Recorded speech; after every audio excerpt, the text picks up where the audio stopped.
Hello, welcome to another episode of Inside the Huddle. Today is Sunday, July 27th. This is episode 72 of the Inside the Huddle podcast. Thank you, as always, for joining us. For those tuning in on YouTube, make sure to please like and subscribe. Appreciate all of the support. Football is back. Hall of Fame game 4 days from now. We have football this week. Training camps are in full swing. 1 week through training camp. Lots of news to discuss.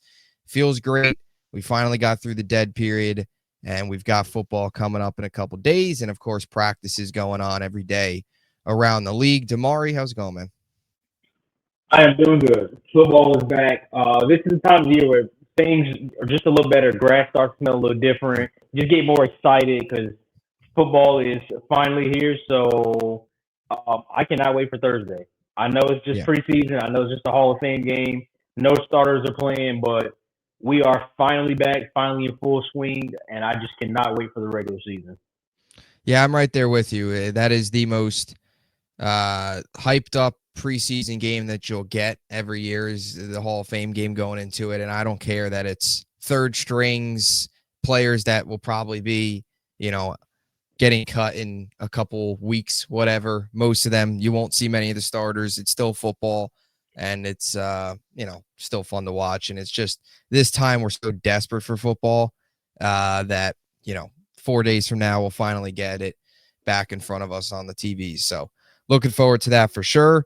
And yeah, you can start to smell it. It's in the air. Football is here right around the corner. 6 Sundays from now, week 1. So counting down the days there as well. But a couple different notes we'll get into today. We'll dive into the Joe Mixon injury news. We'll get to the crazy kind of just contract release, all that stuff, everything that's going on with Christian Wilkins out in Vegas. And we'll also take a look at some things as well to look for and preview a bit of the Hall of Fame game and dive into all of that here. So we'll start with the Joe Mixon stuff, dealing with a foot injury. Unfortunate, obviously, from a Houston perspective. Guy that came in last year had a productive season, another 1,000-yard season. That was his 5th in his career, first season, of course, away from Cincy. Played well in his 14 games. Doesn't seem major. There's a chance he's back somewhat early in the season, but he's going to be reevaluated later on, closer to week 1. So week 1 potentially in jeopardy, and maybe a little bit more than that. What was your initial reaction to the Mixon injury news? And now this opens up the door, and I think what makes this signing as well more important is Nick Chubb now essentially steps in as that number 1. So what was your takeaways from this one? Well, first and foremost, this is why you never draft early in fantasy. You always wait till at least a week before the regular season kicks off. But yeah, luckily for Mixon, it's not season ending. Luckily, he will be reevaluated here in a month, so he could be back. But how it is looking, how it's initially reported, he probably might miss some time, let's say a week or two. And I guess it's Nick Chubb redemption time. The only thing with Houston right now, Chubb obviously did not look like himself last year in Cleveland. Mixon was a huge part of that offensive success. We've talked about it episodes before, which just his production, the amount he used to carry the ball last season. Now you take that away. Now you're relying on Nick Chubb, who still has to bounce back. And with Damian Pierce on the PUP list, you are now relying on Woody Marks as a rookie from USC to be your RB2 if Mixon isn't back in time. So I think it's a huge blow for this Houston team, especially we've talked about it before, kind of trying to lean off the arm of Stroud and kind of get more involved in the run game. So for the first few weeks, like I said, maybe 2 weeks if he misses some time, I think the offense is going to look a little bit different. But I think it's a great opportunity for Nick Chubb to still prove like, hey, I am a top back in the league, and he gets his time to show it.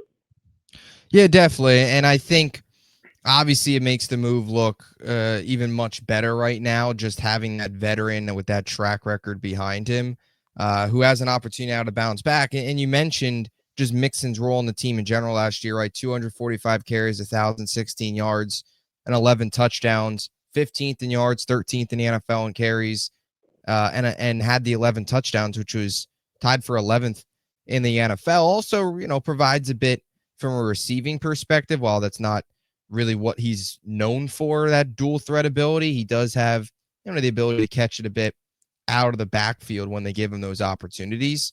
So now for Chubb, we're going to get a very good look at him early on if I think you're going to be able to tell pretty soon here with Nick Chubb very early how much juice he still has left, right? Was last year more of a rust thing coming off of the major injury where it's going to take him a bit to come back. Now gets an opportunity, slots in as the number one, sort of unexpectedly. Better team in front of him, better situation than what he was dealing with last year in Cleveland. Early on here, we're going to get a good look. I think you're going to tell very soon how much Nick Chubb really has left in the tank, right? 29 years old. Can he get back to the guy that he was in Cleveland? Is he able to fully get back to that? Is he able to get to 60% of that, 70% of that, or is it more 50%? Is it even less than that? I guess what are your thoughts on expectations for Chubb, right? Last year, 8 games, 102 carries, 332 yards, 3.3 yards per carry, which is well below what you're used to seeing out of him. This is a guy that in his career has averaged 5.1 yards per carry. That's elite. That's what you want to see out of your number one running back. Last year, you saw that take a big drop off. What do you expect out of him? Coming in week 1, week 2, early on, if he is this number one running back, assuming Mixon misses the first couple of games, is he able to get back to the 1,400, 1,300 yard player in those games where he's looks great, back to himself, or you feel he's going to be less than that? I think he's going to be less than that, but I still think he's going to be productive. Houston, respectfully, they don't need, especially with him stepping in the RB1 role, they won't necessarily need that, 1,400 yard Nick Chubb. That offense, and we've talked about it before with the receivers, you look at Nico Collins, you look at the guys that they drafted, they have so much explosiveness and so many weapons on the outside. They just need Nick Chubb to be able to keep the defense on their toes. So they're a balanced enough offense, again, where they're not relying on Stroud to drop back 40-plus times. So if Chubb we're looking at 15 to, 20 carries a game, say 80, 85 yards, I think that's productive. And also, too, he also provides a lot in the screen game as a pass catcher. So it's going to be all purpose for Nick Chubb. I don't think they don't need him, back to how he was in Cleveland the first few years when he was there. As long as you can maintain and provide some type of balance for that offense, I think he will do pretty well. But as far as him being a superstar, they don't need that. At least I don't think so. Yeah, I agree. And especially if this is an injury for Mixon, that's not going to cause him to miss a huge chunk of time, right? It would be different if Mixon, ACL injuries done for the year. Then you would need Chubb to kind of come back and get closer to where he was in Cleveland. But if you're asking him, like you said, to come out for 2 weeks, 3 weeks, even if it's 4 weeks, whatever, even if it's the first month of the season, let's say, maybe worst case scenario, you're just asking him to be solid, asking him to be above average, capitalize on some opportunities in the red zone early on last year. It's funny, when you look at Joe Mixon early last year, most of his touchdowns came early in the season. The latter part of the year, he was not finding the red zone as much as he was earlier in the year. And I'm not saying that Chubb has to find the end zone early on, but just in terms of early on in the season, Mixon, the run game last year, he got off to a really quick start and then slowed down. I mean, 159 yards, 102 yards, 115, 102, 106, and then it kind of broke off towards the second half of the year as they started to see some struggles. Mixon also started to drop off a bit. So for Chubb, it's just getting off to a solid start. Like you said, 80 yards, touchdown, provide a bit in the passing game as a receiver. But yeah, I mean, this is a Houston team that's got a ton of weapons. I'm really intrigued to see what the 2 rookie receivers can do. I guess shifting a bit to just their weapons, who do you expect to have the bigger year, Higgins or Noel? I want to say Noel. That's more of your gadget guy. That's more of your do-everything guy, especially if they use him in the return game, which they may, I guess, we'll probably see here in preseason when Houston plays. But just what Noel offers as far as versatility, I think he has a better year. Yeah. I like both of them a lot. You mentioned Noel definitely with the versatility gadget. Higgins is more of your prototypical, just bigger receiver. Can go up and get it. I'm intrigued just to see the whole target share with all these guys, because you have Nico Collins. You also added, Christian Kirk. Tank Dell still kind of, I don't even know if you're going to get Tank Dell back. I mean, I think they actually spoke with him. The GM spoke the other day with Houston, and he said there's still really no timetable for him. I mean, I think at this point, he's probably a bonus, right? If he even plays this year. Yeah. They have too many weapons. That's a blessing and a curse at the same time. Yeah. But way too many weapons. You feel like Noel potentially can kind of take over the Tank Dell role, maybe. Yeah. Faster, similar build. And then you have Collins, Kirk as your 1-2 punch. Higgins as well slots in. You also have John Mechie.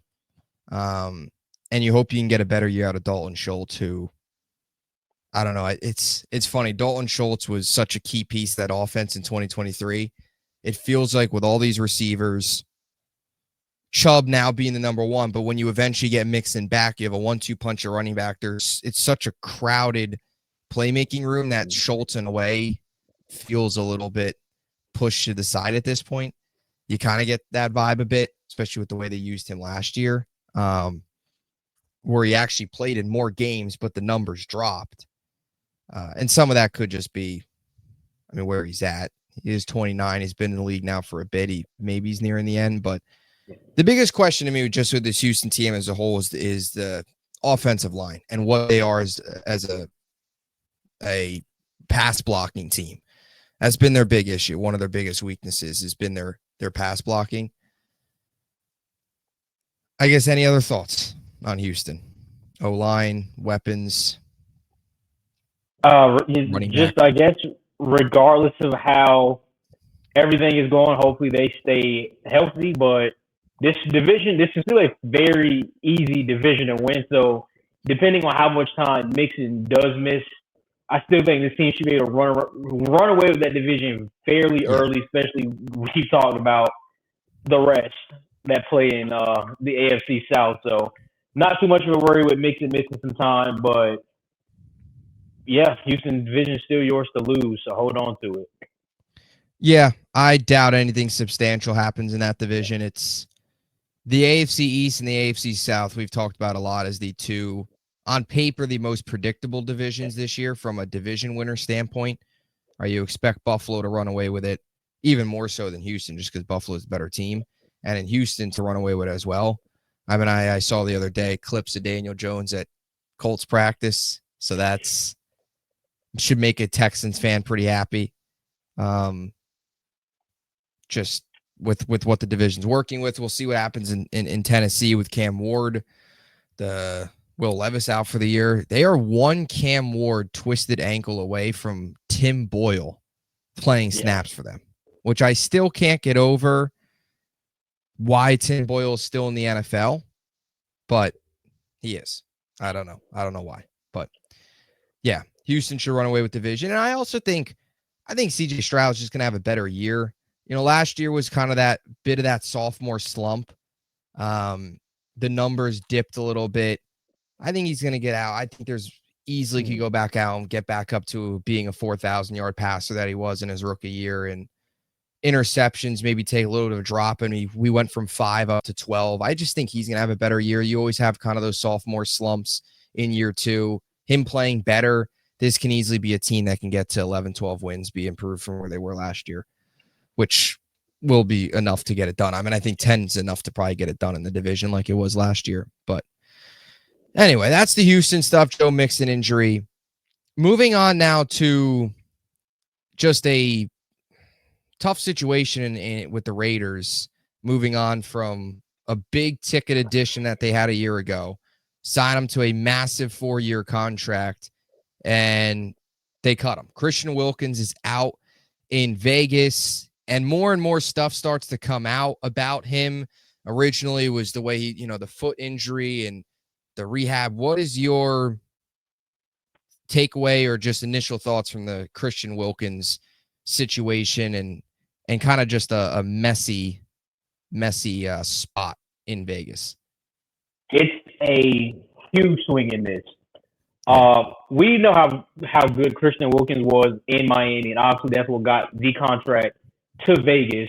But I think the big part that stands out to me the most is just the reconstructing of the roster that they did, and the plans for him to be a huge part of this new regime under Pete Carroll, this renovated roster to become at least a contender in the division. And this is a huge piece. Like, he opened up.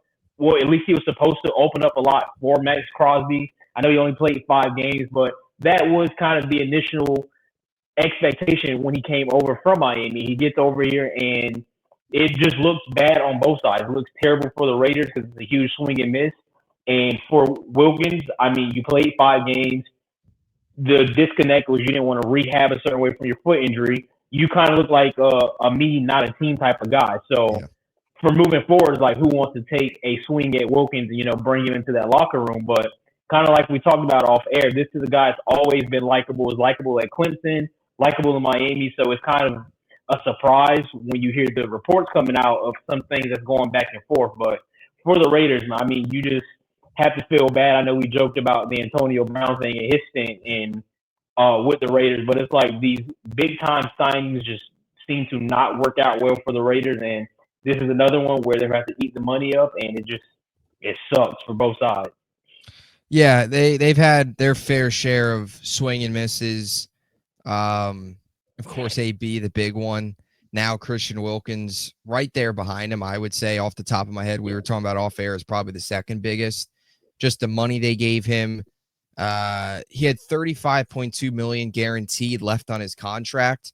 And the tough spot is now the NFLPA on June 4th, Wilkins had 50 days to have the NFLPA file a grievance on his behalf, and they did. So yeah, that situation, again, it all goes back to, like you mentioned, the rehab and the recovery process from the foot injury that sidelined him to play just 5 games last year. And that in itself, of course, was rough. And now you don't even have him on your roster. But yeah, this is a big piece that was supposed to be up front for them on the defensive line. This is a player that when he's at his top of his game and he's healthy, is one of the better interior defensive linemen in the game. I feel like in some aspects during his time in Miami, at times a bit underrated sometimes. And then he had a huge year in 2023, a career high in sacks, monster year. The pass rushing ability really flew off the charts. You go to Vegas, 5 games, hurt, and now he's gone. And everything's gone so well for Vegas this offseason, at least in our eyes, right? They went out, they got Geno Smith, they hired Pete Carroll. I have high expectations for what they can do with Pete Carroll, what they could do with Geno Smith. You went out and got Ashton Genty. You've got Brock Bowers coming back year 2. Still some questions about the receiver room, but Jacoby Myers is a serviceable number 1. Max Crosby, another year of him. It's, a lot of good things were happening. And now, this happens and this pops up. It's interesting. Even Crosby, they had the extension with him. And you were kind of looking forward to the potential of a healthy Wilkins in the interior, Max Crosby on the outside. That's not going to be the case. But like you mentioned, now you have the weird situation with Christian Wilkins and where he goes next, because now you're getting some reports that there were some incidents in the locker room. There were some issues with him just off the field stuff. Do you think he's signs? I question, is he even healthy right now? Like, how healthy is he right now? You kind of question that as well. What's the next you feel for him? Oh, that's probably the biggest thing. Is he healthy? Who wants to, he would look respectful. He's never going to get another 4-year, $110 million ever again. So now, I don't think he will receive vet minimum, but he won't receive a hefty contract like he did.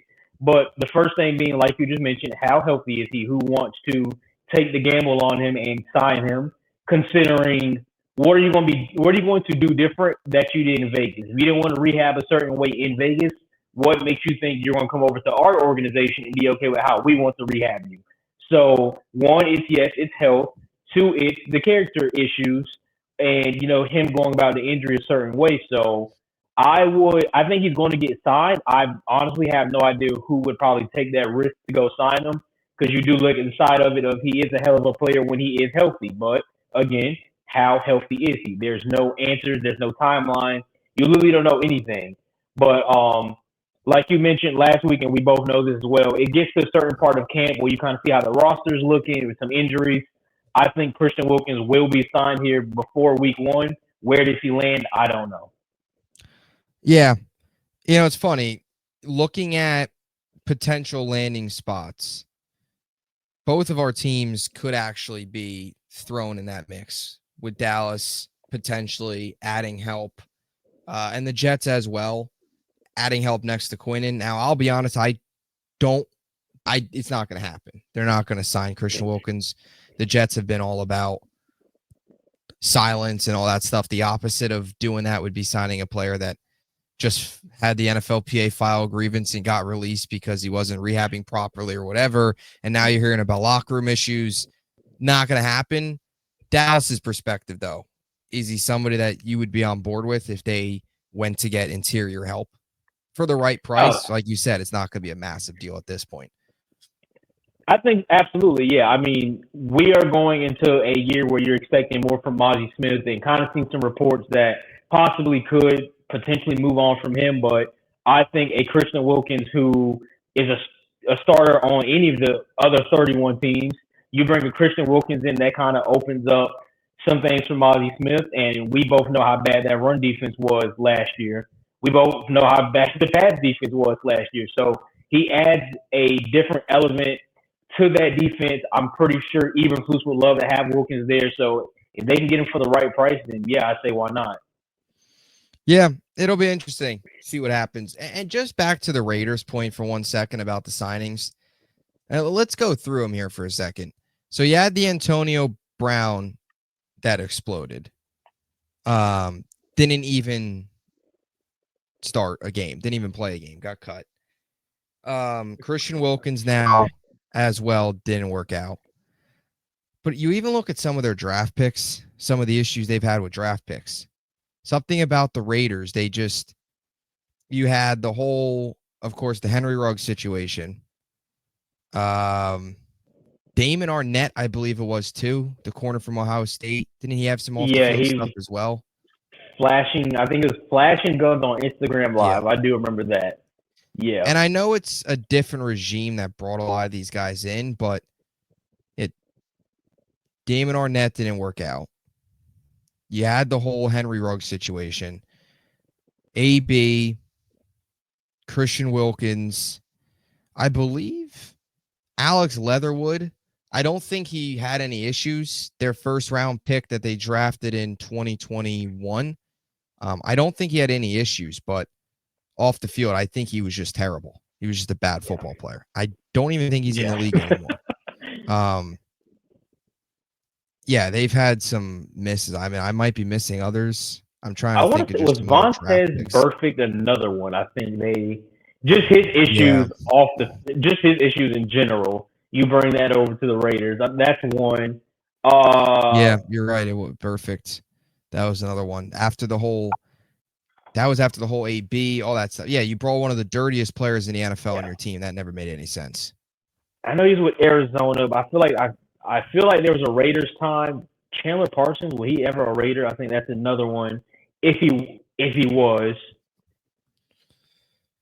Yeah.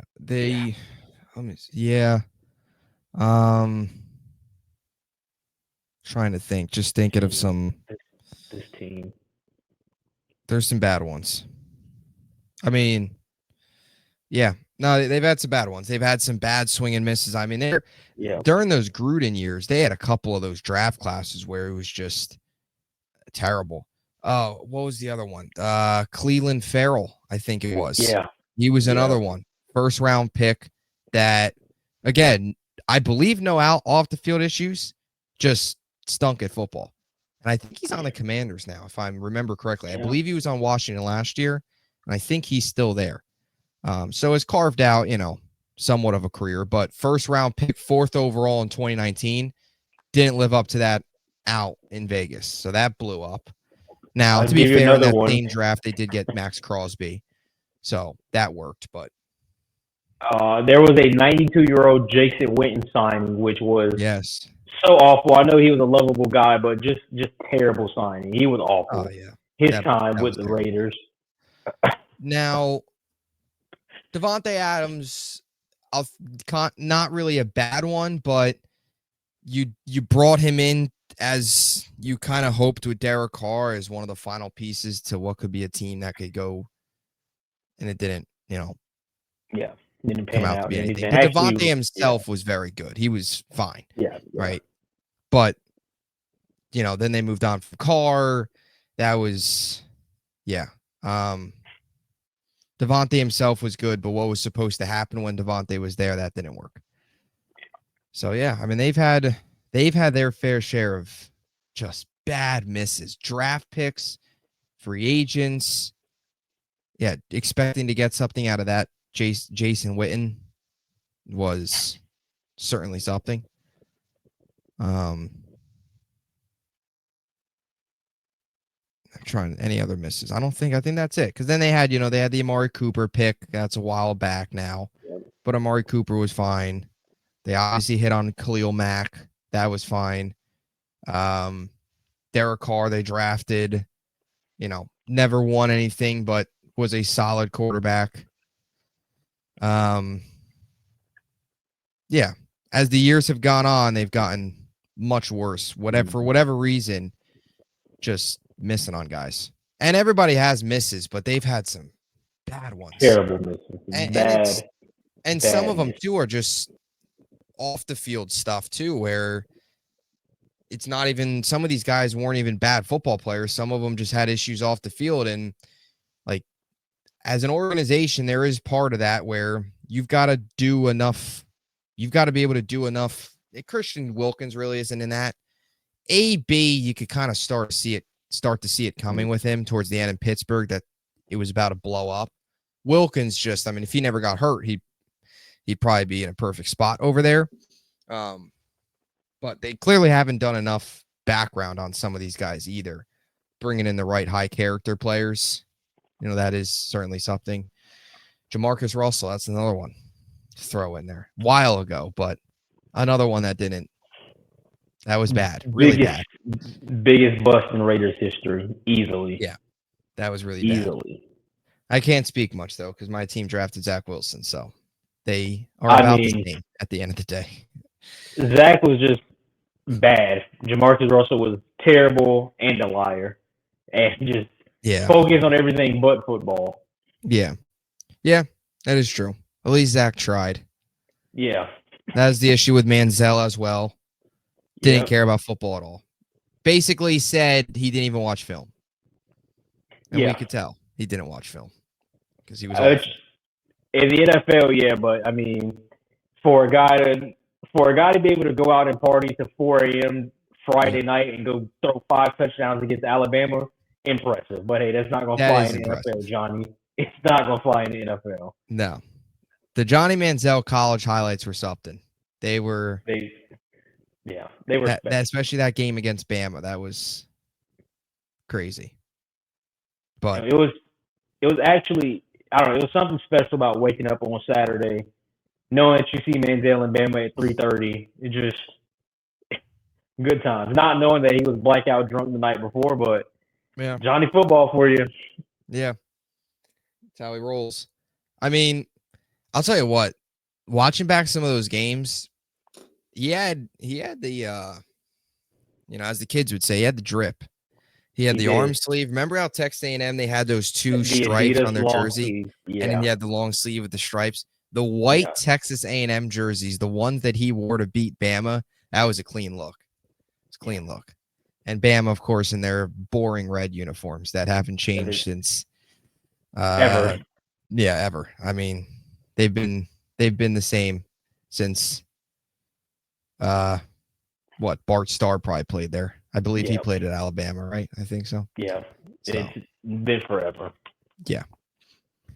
Anyway, that's the Raiders. Christian Wilkins situation. We'll see what happens with him if he signs, who he signs with, something to keep an eye on. But a bad signing for Vegas. Just another one that hurts, blows up in their face, and what has been a very good offseason. Tough look there. Now, not this regime that brought him in, but still, never good to move on from a guy that you gave over $30 million guaranteed to, and after just 5 games played with the team. All right, football on in a couple days from now, 4 days away. Chargers, Lions, preseason Hall of Fame game, 8 Eastern in Canton, Ohio. Cannot wait for this. Will be awesome.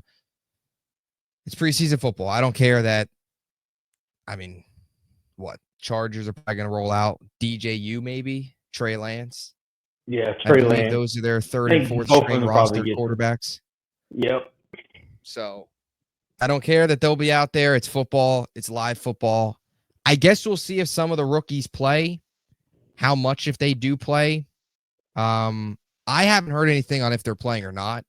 But if they do, from a Chargers perspective, you look forward to seeing what Trey Harris can do and if he gets to drive or whatever. Just anybody else, just initial thoughts as a whole. We'll be watching a live football game on Thursday night, and that's a good thing. I want to see what Amarion Hampton is going to do. The back they drafted out of North Carolina. For those that's been keeping up with this training camp in general and that type of stuff, Najee Harris is injured. There's no telling when Najee Harris is coming back. So Hampton steps into that number 1 role until Harris gets back. Hot take that I'm going to drop right now. By week 6, Najee Harris will not be the starting running back for the Chargers. Amarion Hampton will.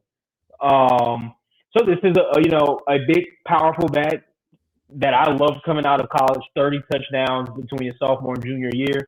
So he has a way to find the end zone. But again, with him being RB1 while Najee is sidelined, very curious on how many touches he gets, how many drives he plays, just to see him run the ball, see his style of running is a style of running that Justin Herbert has never had. So I'm excited to see what he might bring to that offense because another hot take, I'm drafting him in fantasy this year. So early glimpse, some early scouting report on Amarion Hampton. That's we like to see the fantasy football advice being tossed out there.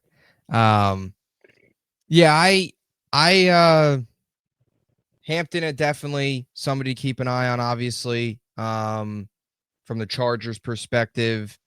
Kyle Kennard as well. I'd throw him out there, defensive end who they took out of South Carolina. A player that I liked coming out of college. See what he can do, gets an opportunity. RJ Mickens, safety, who they took. Don't know if he'll even play a role, but son of Ray Mickens, who's a former Jet, actually thought that the Jets might take him just because they could obviously use a bit of safety help. They didn't, but they ended up taking Malachi Moore. Mickens, late round pick, that'll get an opportunity again on that team with Derwin James and guys like that. I probably won't play much, but something there. And the Lions' perspective, obviously Tyreek Williams, if he plays, their first round pick, defensive tackle, look out for him. But Tate Ratledge, offensive lineman, who they selected.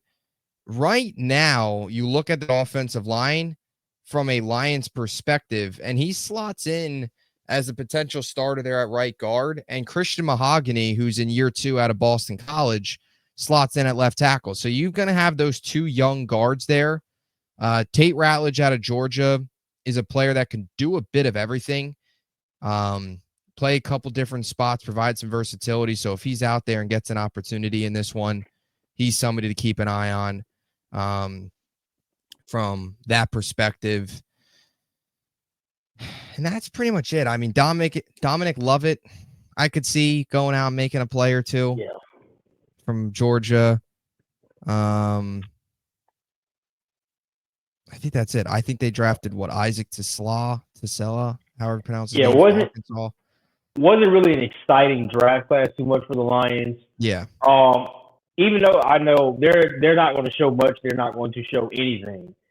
I'm still curious to see how this offense is going to look year one without Ben Johnson. I mean, this has been a very fun offense.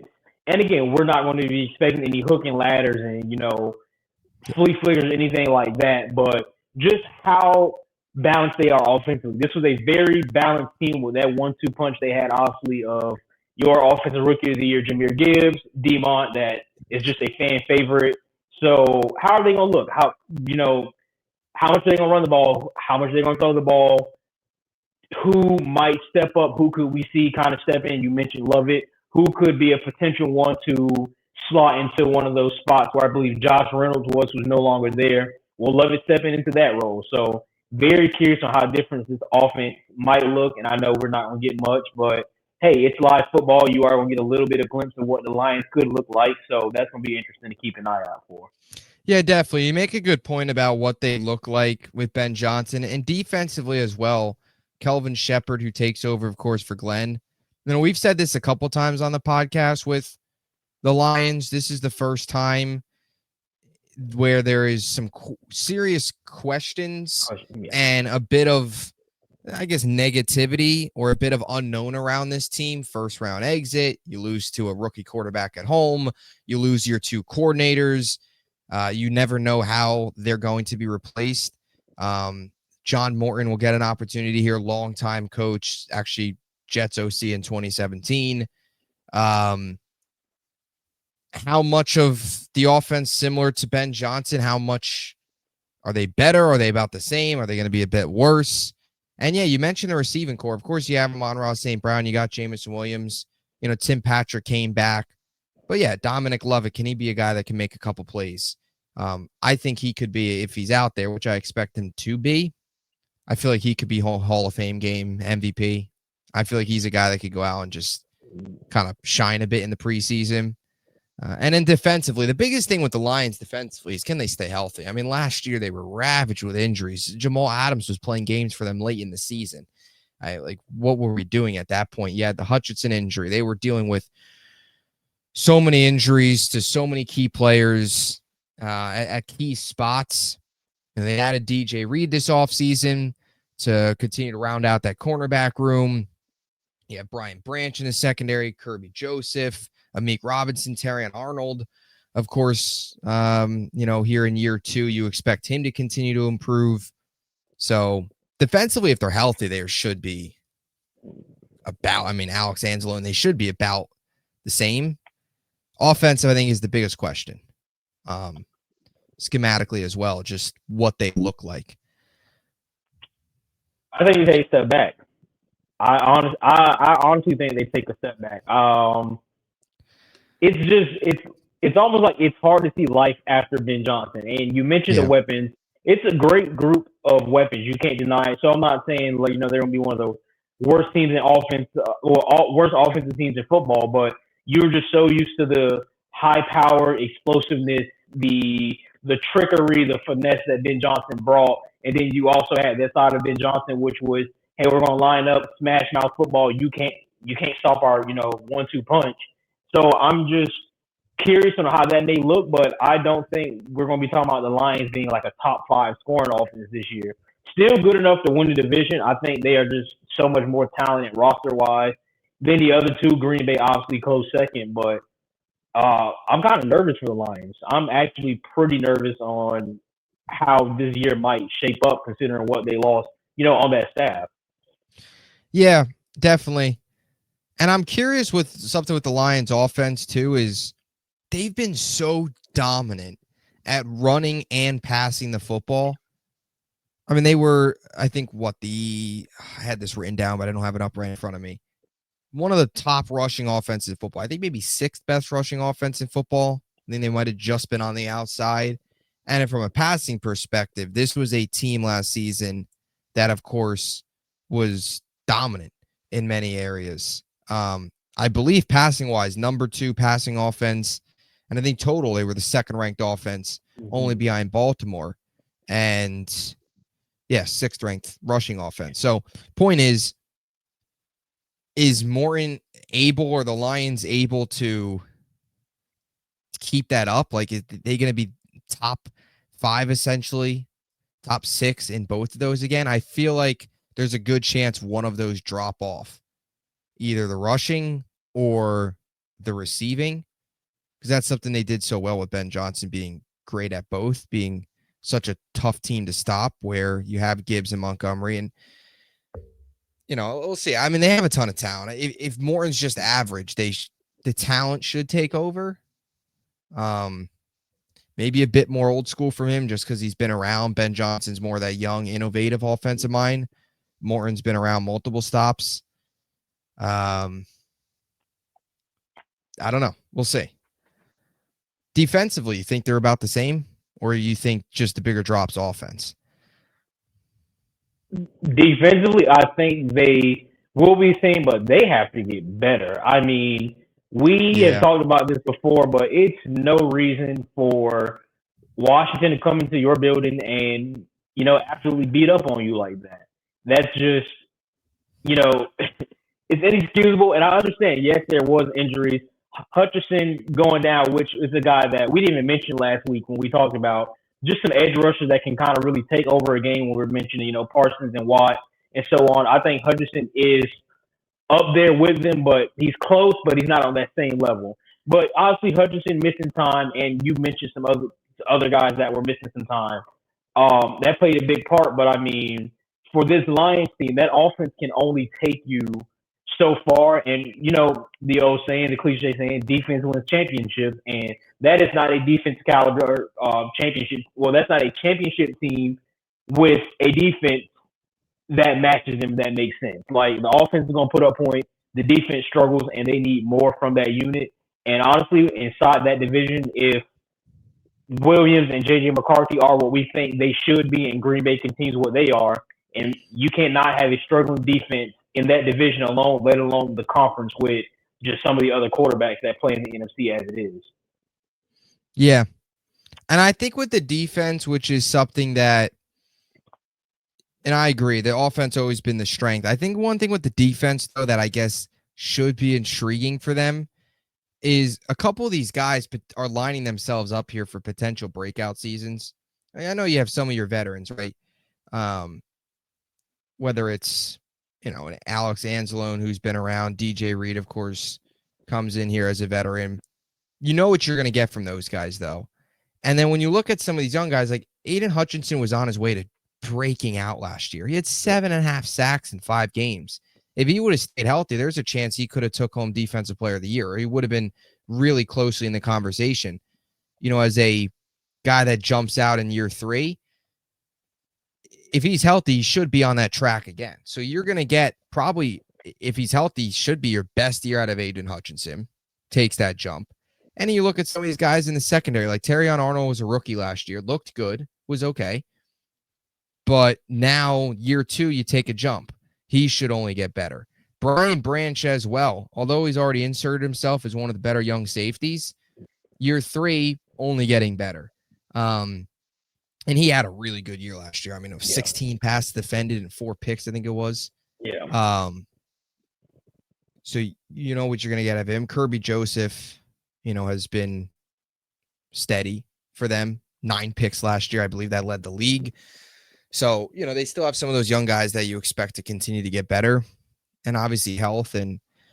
But yeah, I mean, they got their work cut out for them. You can't, not going to win. You can't continue to win games 38-31. I mean, there was some scores last season in some of those games, especially late, 48-42, that lost to Buffalo. They let 34 up against San Fran, 31 against Green Bay. Of course, 45 in the playoff game. So 29 against Seattle, 29 against Minnesota. There was definitely some tough ones. Or at least currently watching quarterback almost done. I think I'm on the last episode. It's actually interesting to see how much superhero ball Jared Goff in that offense actually had to play. And, he's never going to, and he didn't even do it inside quarterback, but he's not going to blame his defense. He's always brought up like, hey, sometimes we just need to play a little better. But just to see how reliant they were on that offense being able to go out there and score 40-plus week in and week out is kind of crazy. And you talked about that Buffalo score, which actually was in the last episode that I watched. And we mentioned this with Cincinnati. If you're scoring 40 points a week in the NFL, you should go 17-0. So for a lot of those games where they're scoring as much as they are scoring, 35 plus, and those games being as close as they are, your defense needs a wake up call. Yeah. And this has to be the year. Like they have to do it. Again, no matter how good that offense is, if they don't figure that defense out, at least to be middle of the pack. We're not talking about a top 10 defense, top 5 defense. Middle of the pack, if they cannot figure that out, they aren't going to get anywhere past the second round. I just think that's the deal with the Lions right now. Yeah, definitely. And even, you flash back to when they lost to San Fran, 31 in that game, 34 allowed. But, I mean, a lot of that was just defense was put in some tough spots. They didn't, going for it a couple of times was not smart. Bad, greedy coaching from Dan Campbell. Yeah.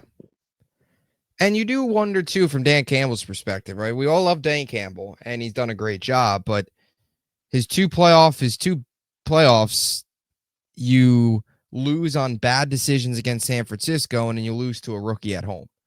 So his 2 playoff losses have been pretty bad, Yeah.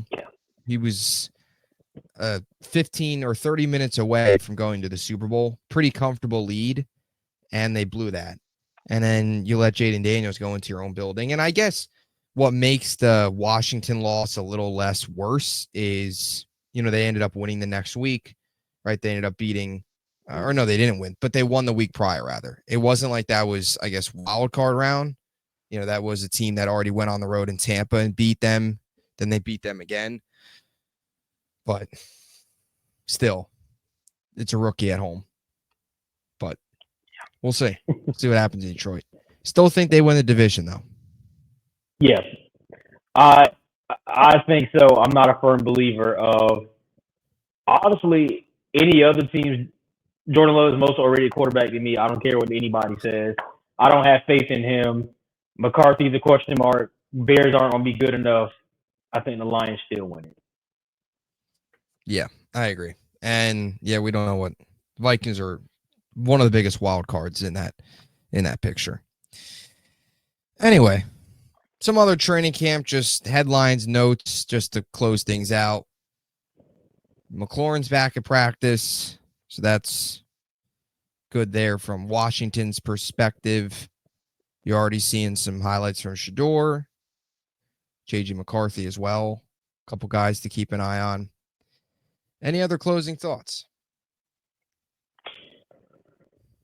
Don't do your fantasy draft. Do not do your fantasy draft. Actually learned today that if you work a job, that the job always wants to pay you. You just have to want to get paid, according to Stephen Jones and the Dallas Cowboys. We want to pay Micah. Micah has to want to get paid, is what he said out his mouth to reporters. So, yeah, your job wants to pay you, but if you don't want to get paid, they're not going to pay you, according to Stephen Jones. That's all. That's all. What a time to be a Cowboys fan. It's always something. I can't wait for the season. I saw that he was speaking. I saw the clip on Twitter. I didn't play it, though. That's what came out of his mouth. That's what came out of his mouth. We want to say Micah. Micah has to want to get paid. I thought that's what asking for a contract extension was. I thought that's what having, 52 sacks in 4 years that we looked at last week. I thought that was my way of saying, hey, I want to get paid. Yeah. And multiple podcast episodes basically saying pay me, and that they're taking, essentially, too long, whatever. Yeah. It's not good. That's, like father, like son, I guess, right? Yep. So, we'll make this from the tree. Other than that, thank you for watching as usual. Next time we are on, we will have had a game under our belt of preseason, so we'll get into more preseason stuff, and season's here. Yeah, stay tuned. Preseason pads come on this week for a lot of teams, so things start to ramp up here. And training camp takeaways become a little bit more notable with the pads coming on. So we'll be here for it all. Football is back, and then this time next week, we're talking about getting ready for the first full week of preseason games as well. August 7th, I believe, is the first.